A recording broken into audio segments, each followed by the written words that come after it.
Hello friends, in today's session we will try to discuss in detail about a type of question called analogies.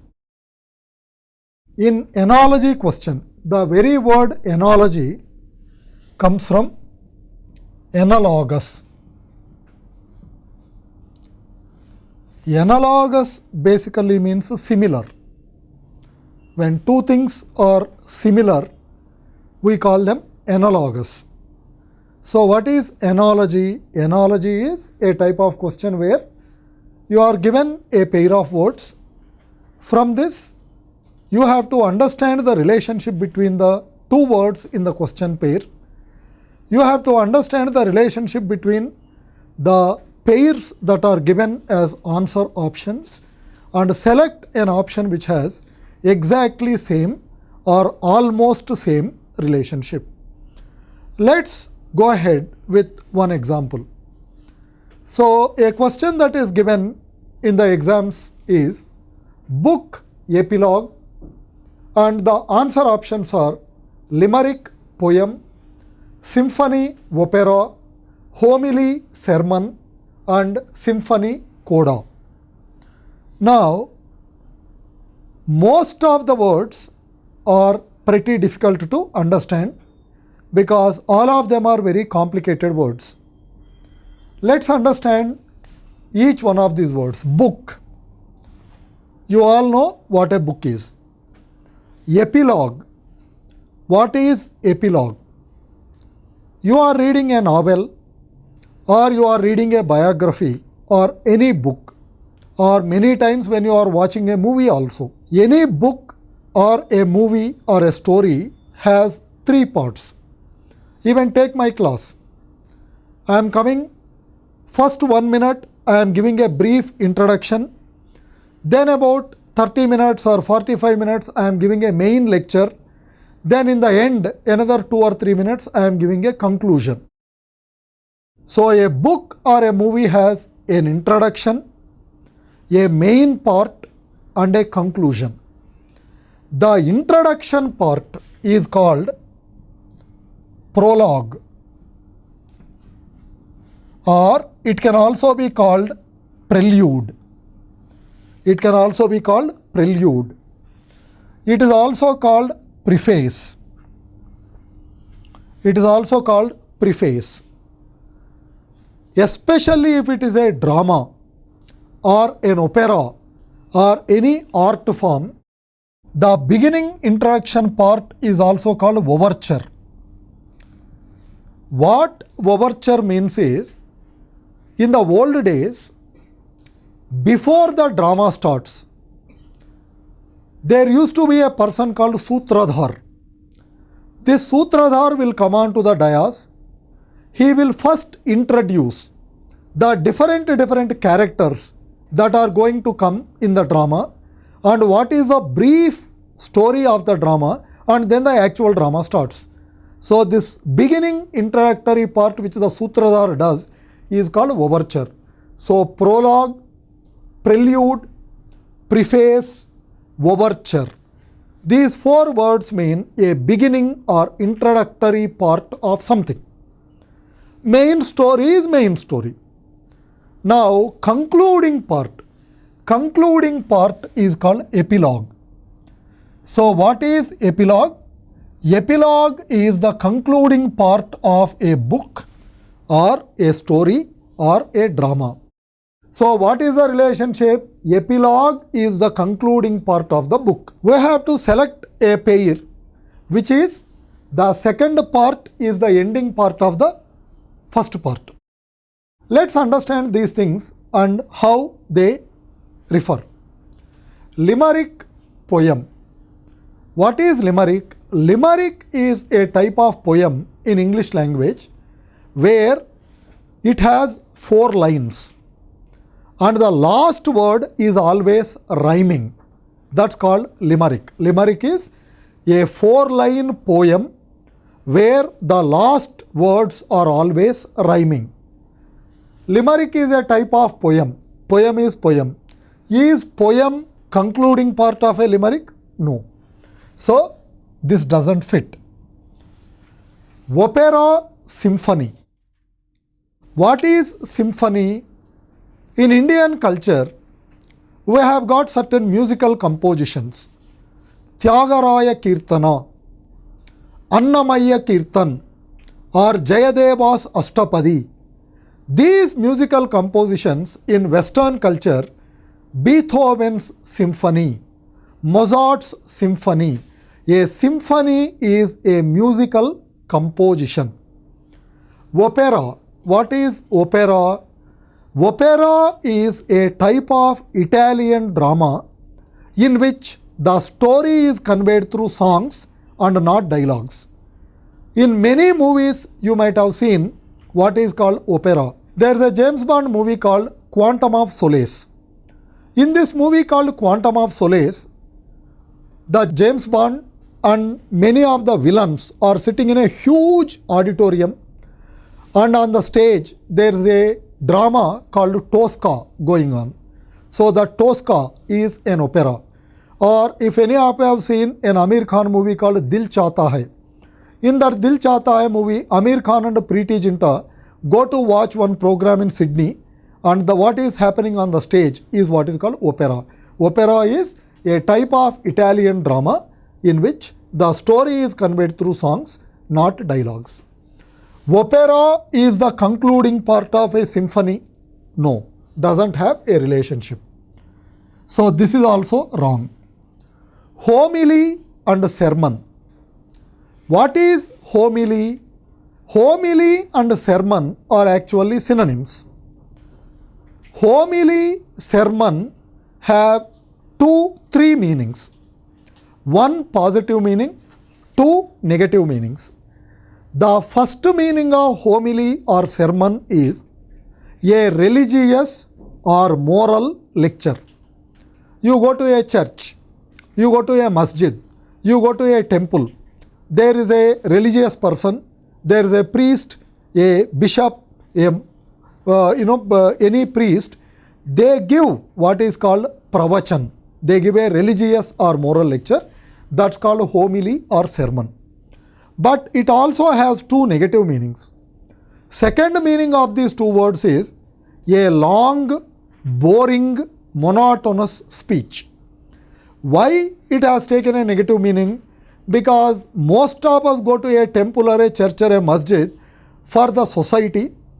The priest is giving some long lecture. Many of us probably don't enjoy it.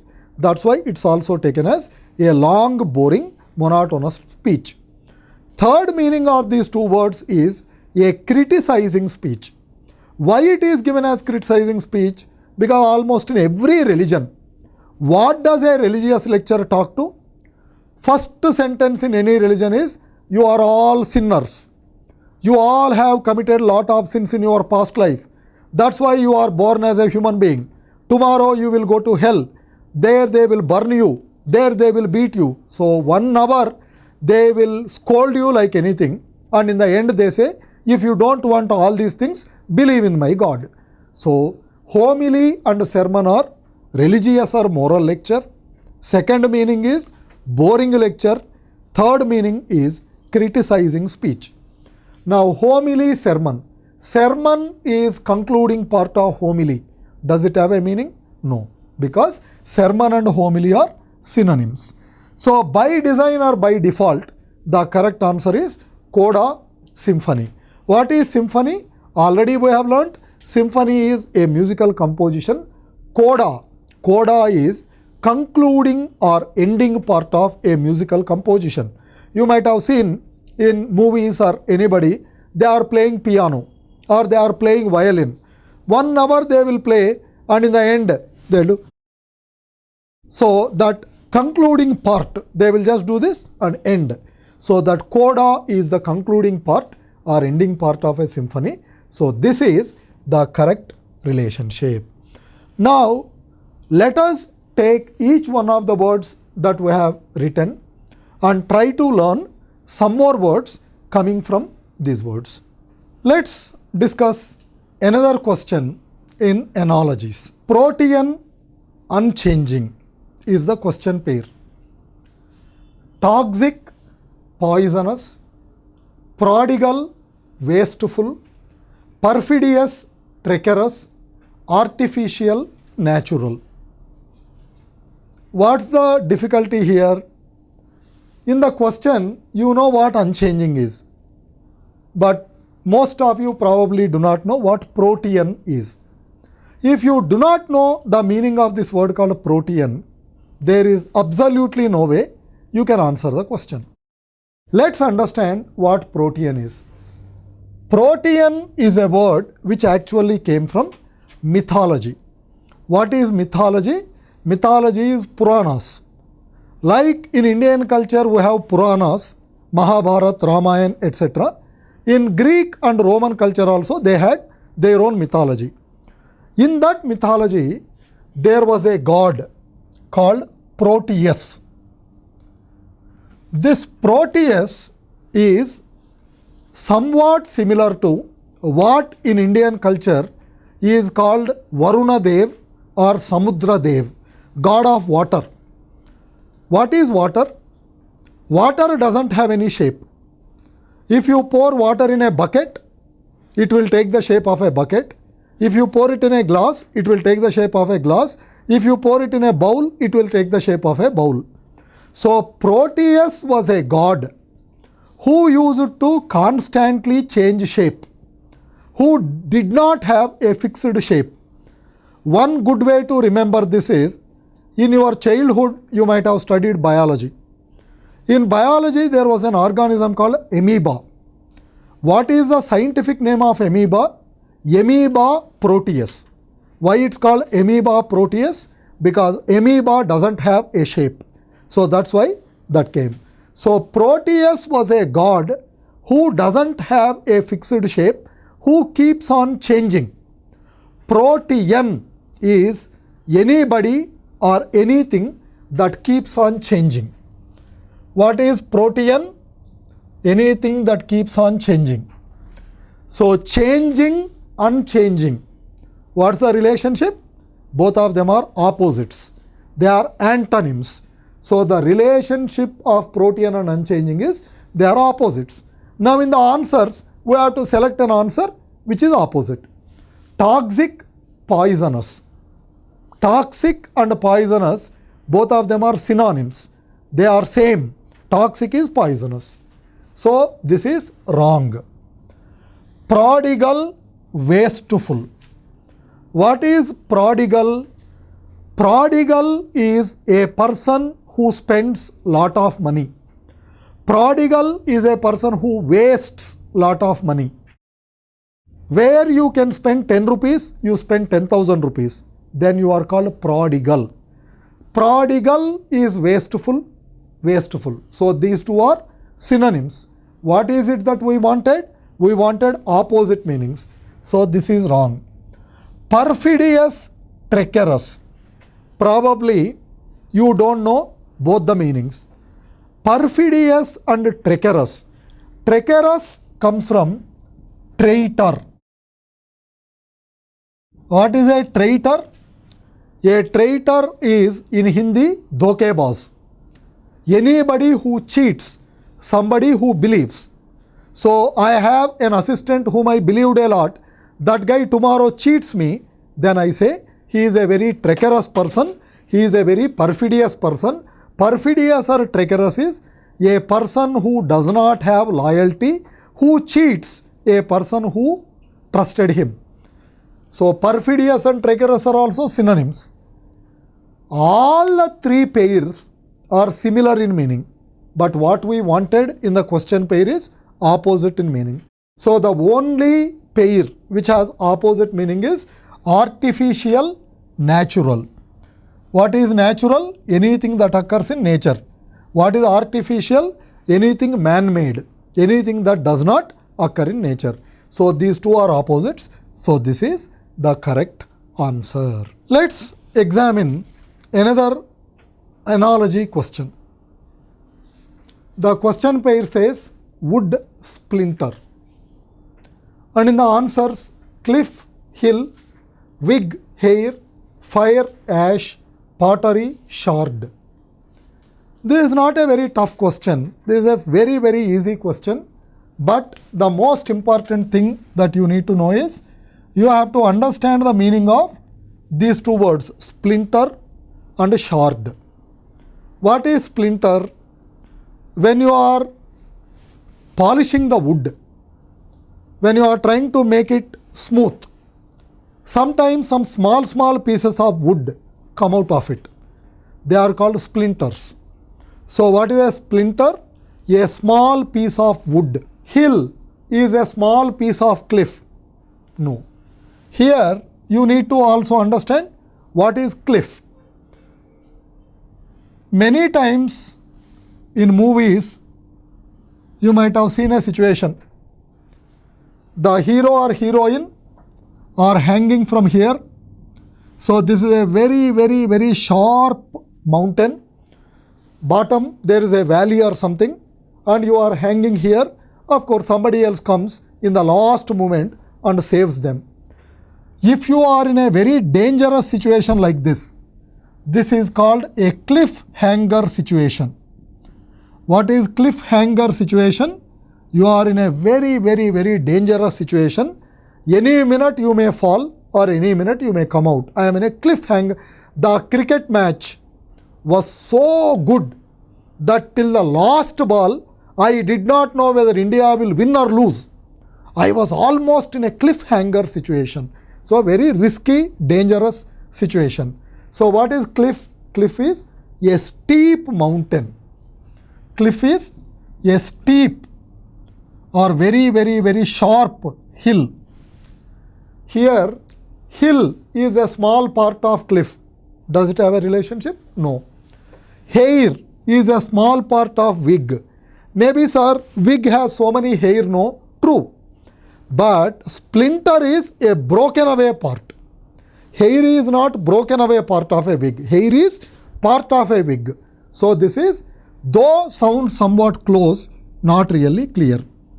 Ash is a broken away part of fire. No. Ash is something that results when you burn something. When you have fire, you will get ash. So here ash is a small part of a fire, doesn't fit. Shard. What is shard? When a pot breaks, it will break into small pieces. Or even a glass, if you throw it like this, the glass will break and become small parts. That small piece, broken away part of a glass or a pot is called a shard. So the relationship is splinter is broken away part of wood, shard is broken away part of pottery. So this is the correct answer. Let us take up another question. The pair in question is plutocracy, wealth. And options are A, autocracy, lineage, democracy, liberty, gerontocracy, age, aristocracy, property. As you can observe, majority of the words are very tough. You have to know the meanings of these words. What is plutocracy? Plutocracy is rule or power in the hands of very rich people. Rule or power in the hands of people who have lot of money, lot of wealth, doesn't mean the richest person becomes the Prime Minister of India or anything. Rich business people, rich industrialists or crorepati's control the power in a government or influence decisions. That's called plutocracy. So what is plutocracy? Rule or power in the hands of people who have wealth or money. That's the relationship. Autocracy, lineage. What is autocracy? Autocrat. An autocrat is a dictator. Rule or power in the hands of a single person is what is called autocracy, and autocrat is the type of a leader who is a dictator. Lineage. What is lineage? Lineage is there are some people who come from very good family background. Mr. Ramesh came from a lineage of doctors. his great grandfather was a doctor, grandfather was a doctor, father was a doctor, he is a doctor. I come from a lineage of farmers. So lineage is family background or the ancestral history of somebody. Autocracy is rule or power in the hands of people who have lineage. Makes no sense. Democracy. The word democracy comes from a root word called demos. Demos means ordinary or common people. Democracy is rule or power in the hands of very, very ordinary people or common people. Democracy is rule or power in the hands of people who have liberty. Doesn't make sense because democracy is rule or power in the hands of ordinary people. So doesn't mean. Gerontocracy age. Gerontocracy is rule or power in the hands of very, very, very old people.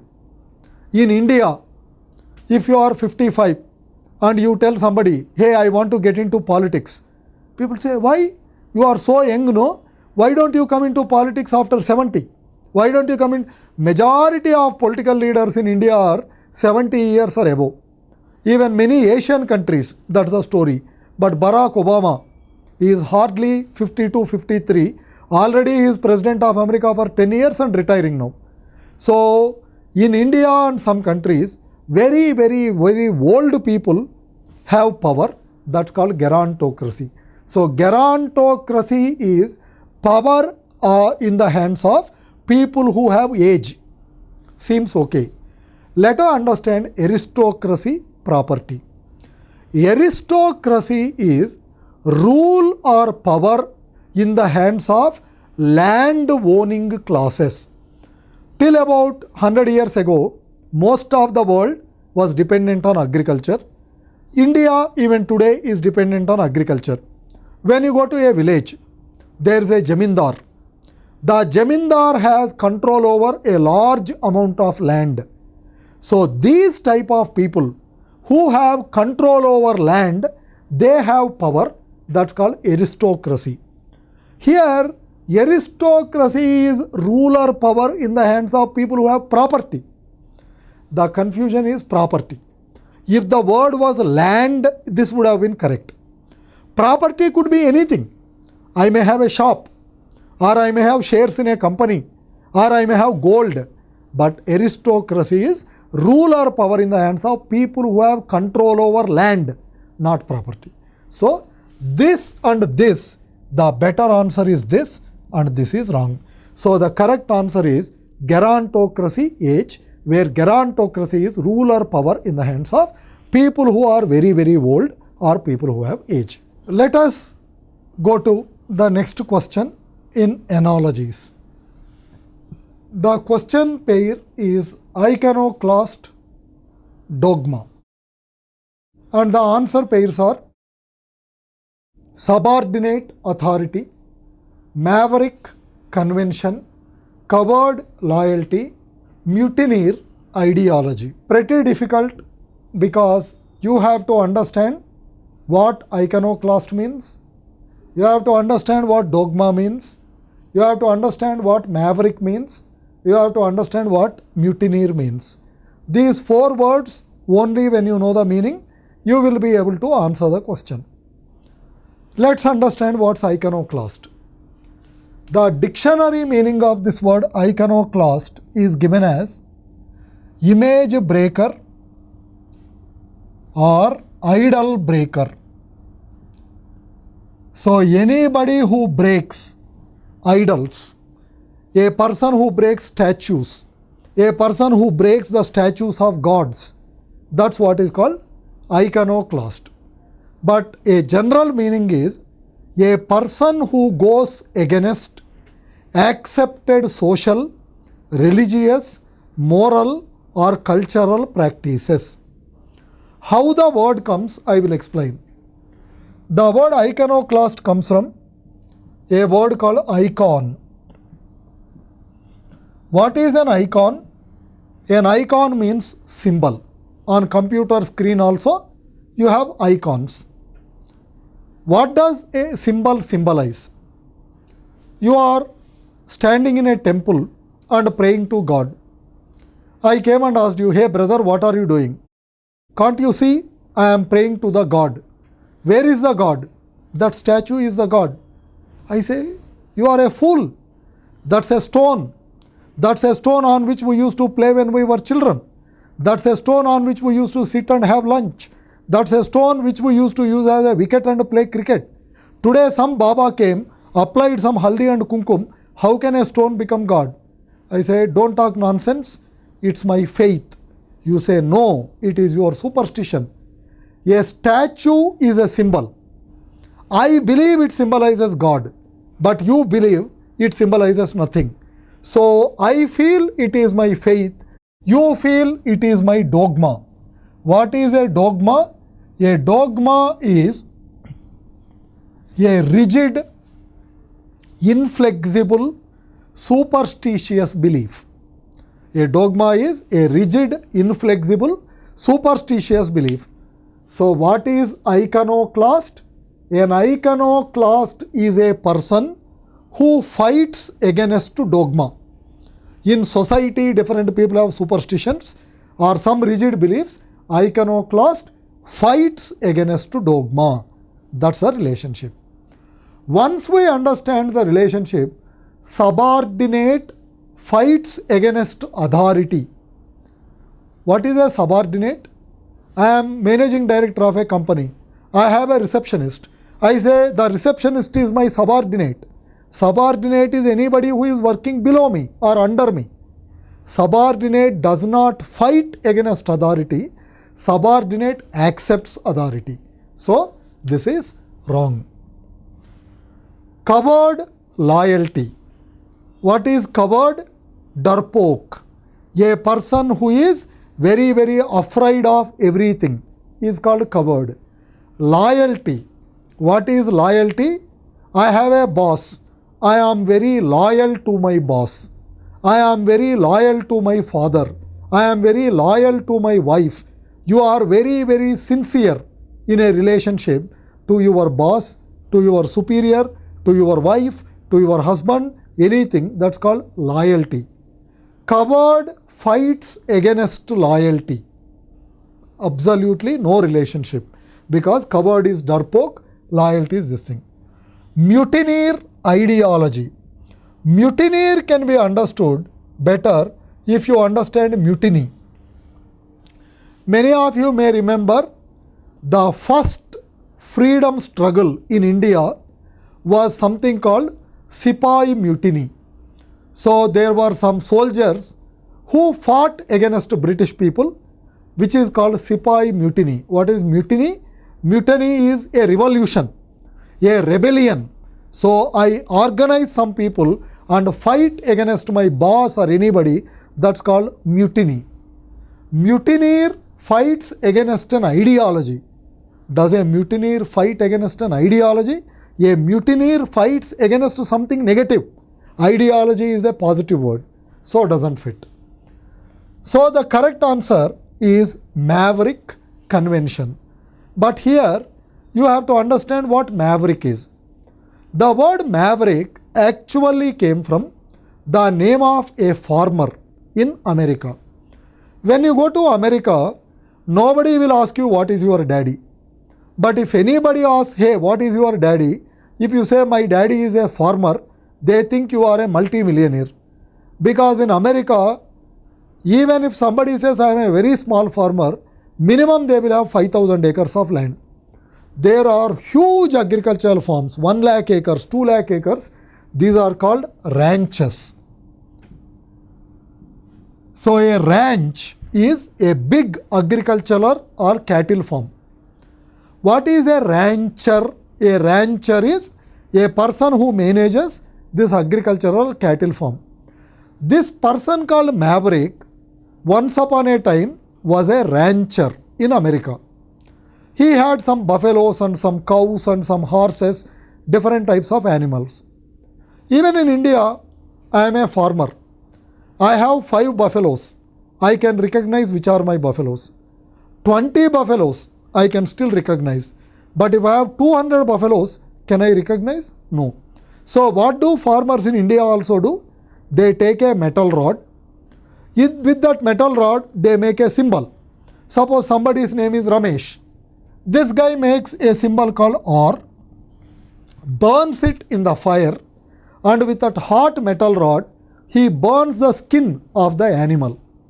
When the skin is burnt, there is a symbol called or formed on the skin of the animal. After healing, any buffalo with a symbol called or is Ramesh buffalo. This is called branding. What is branding? Branding is to burn the skin of an animal to show ownership. Today, brand has taken a meaning called anything owned by a particular company. In this maverick village, all the other farmers used to brand their cattle. But this guy called Maverick never used to brand the cattle. When you don't do something which everybody else is doing, others become angry. So one day all the other farmers came and asked him, "Hey Maverick, what's so great about you? We are all branding our cattle. Why you are not branding your cattle? Why you are not putting a symbol?" Then this guy smiled and said, "Very simple logic, my friend. When all of you are branding your cattle, why should I brand my cattle? Any animal without a symbol is my animal." From then onwards, the word maverick has taken a meaning called any person who goes reverse. When everybody is going in one direction, you go in another direction. Maverick is a person who does something which nobody else does, or who doesn't do something which everybody else does. Convention. What is convention? Tradition, which everybody else does. Maverick is a person who is different from others. He fights against convention. A different person fights against tradition or normal. So the correct answer is B. Maverick fights against convention. Let us go to the next question in analogies. The question pair has two words, boastful, blowhard. And in the answers, agnostic, enlightened, highbrow, bombastic, exhibitionist, suspicious, toady, obsequious. Many of these words are pretty tough and you have to be clear about the meaning. Boastful. You all know boastful. What is boasting? Oh, I am so great. Oh, I am so famous. Oh, I have this many money. I have that much money. Blowhard. In fact, blowhard also means boastful. Blowhard also means boastful. So, blowhard and boastful are synonyms. Both of them have similar meaning. In the answers, we have to select a choice which has similar meaning. Agnostic, enlightened. Enlightened, what is enlightened? Buddha got his enlightenment below a Bodhi tree in Bodh Gaya. Enlightenment is knowledge, awareness. What is agnostic? To understand agnostic, there are 2 or 3 types of people in this world. Hey, do you believe in God? Yes, I believe in God. If you believe in God, you are called theist. Hey, do you believe in God? No, I don't believe in God. God doesn't exist. If I don't believe in God, I am called atheist. But agnostic is, do you believe in God? I don't know. I am not sure whether God is there or not. I am not sure whether I believe or not. I don't know. I don't know whether I believe. I don't know whether I don't believe. I don't know whether God is there. I don't know whether God is not there. That's called agnostic. Agnostic is a person who does not know whether God exists or not. Agnostic, enlightened. Are they synonyms? I don't think so. Agnostic is somebody not clear. Enlightened is very knowledgeable. Doesn't fit. Exhibitionist, suspicious. Suspicious is doubtful. What is exhibitionist? There are some people, they are putting an Hey, I bought a new cell phone. See how great it is. Hey, I bought a new car. See, I bought a new house. Hey, see, I bought a new shirt. So I am always, every day I am doing exhibition. The exhibitionist, a person who tries to show off, a person who tries to exhibit things. Exhibitionist, doubtful. Any relationship? No. Now, there are two answers which are close. Highbrow, bombastic. What is bombastic? Very, very pompous, boastful about his own achievements, his own abilities, his own capabilities. Highbrow. What is a bro? This. Highbrow. What is it? I am putting my brows high. That means what? He also thinks he is too great. So what? What is this? So highbrow. Highbrow is also a person who is a little bit arrogant, a person who is ghamand, a person who thinks his tastes, his achievements, his abilities are much more superior. Highbrow is a person who thinks he is very superior than others. Bombastic is pompous or boastful. While they are very, very, very closely synonymous, they are not 100% synonyms. But toady, obsequious. What is toady and obsequious? Toady, obsequious, sycophant. Toady, obsequious, sycophant, bootlicker, etc. And even one more word, fawning. Toady, obsequious, sycophant, bootlicker, fawning. All these words mean in Hindi, maska marna. There are some people, they are over obedient. They are insincere flatterers. They go and praise people in an insincere manner. They flatter people. They try to do maska. So, toady, obsequious is over obedient, insincere flatterer. They are exact synonyms. These two are not complete synonyms. So, these two are synonyms. These two are synonyms. So, the correct answer is D. Let us discuss the next question in analogies. The question pair is gaffe, social. Options are malapropism, verbal, apostasy, ethical, trick, cognitive, deceit, military.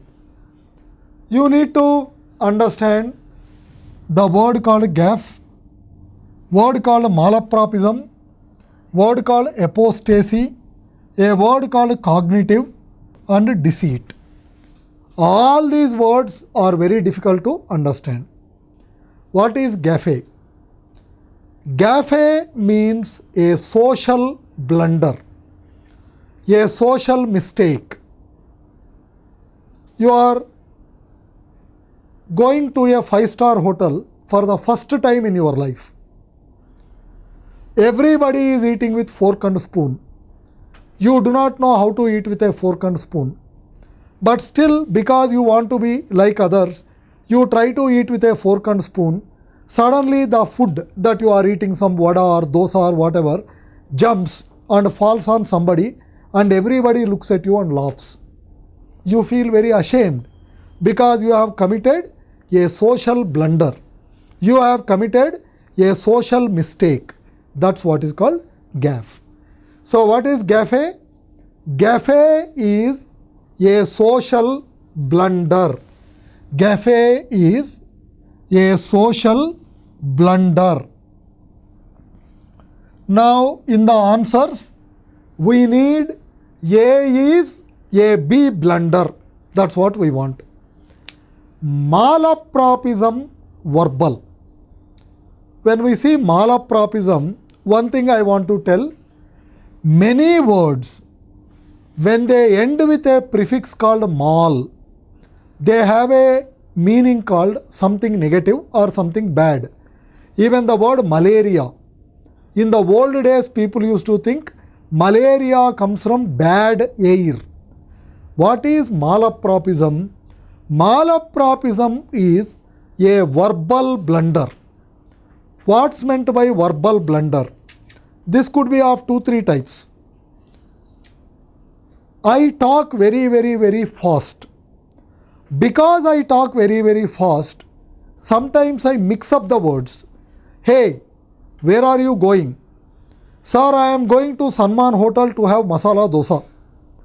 Instead of saying that, you say, I am going to masala dosa to have Sanman Hotel. Hey, where are you going? I am going to my village by car. Instead of that, you say, I am going to the car by my village. This is one type of verbal blunder. Another type of verbal blunder is some people translate word by word from their mother tongue into some other language. Today I did not come to college. The lecturer asked me, hey, why you did not come to college? There was some burning sensation in my stomach. That is called acidity. But when I am speaking, suddenly the word acidity does not strike me. So I say, sir, I had fire in the belly, that's why I did not come. So to say acidity, you say fire. That's another type of malapropism. So what is malapropism? A verbal blunder, an inappropriate or wrong way of using words in a language.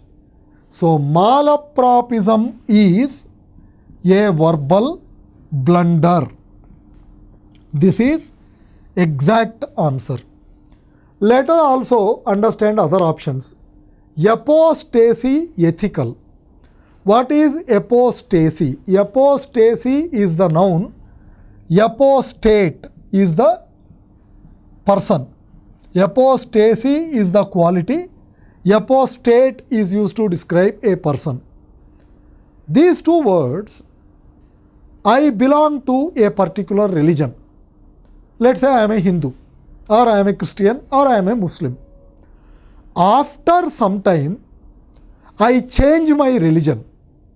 I join some other religion and I work against my previous religion. Or I am working in a company.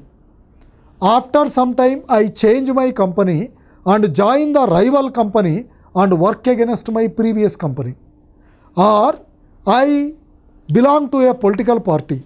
After some time, I change my political party, work against my previous party.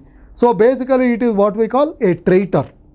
So apostasy or apostate is a person who goes against a religion or any belief in which he previously believed. Ethical. What is ethical? Anything. You should be ethical. Means you should be moral.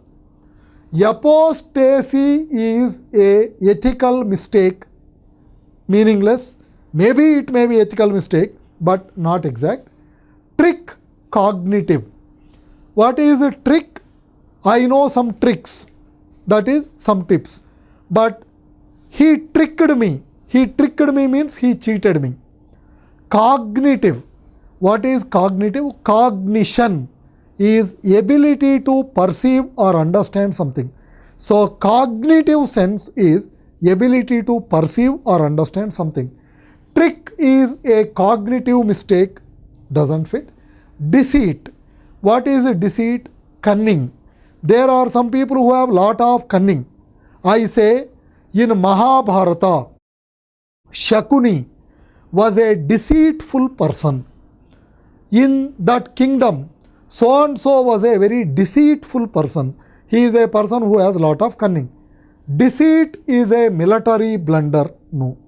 So, gaffe is a social blunder. Malapropism is a verbal blunder. The correct answer is A.